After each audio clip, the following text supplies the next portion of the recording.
Hey everyone, in today's quick guide, I will show you how to disable the print screen button from opening the snipping tool in Windows 11. By default, when you press the print screen key on your keyboard, it opens the snipping tool, but if you don't want that behavior or you want to use the print screen key or something else, you can easily turn it off. Alright, let's get started. First, click on the Start menu and open Settings, or just press Windows I to open it instantly.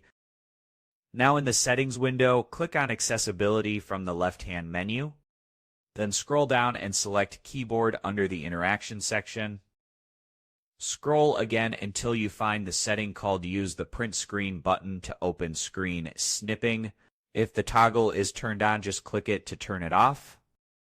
That's it. The print screen key won't launch the snipping tool anymore.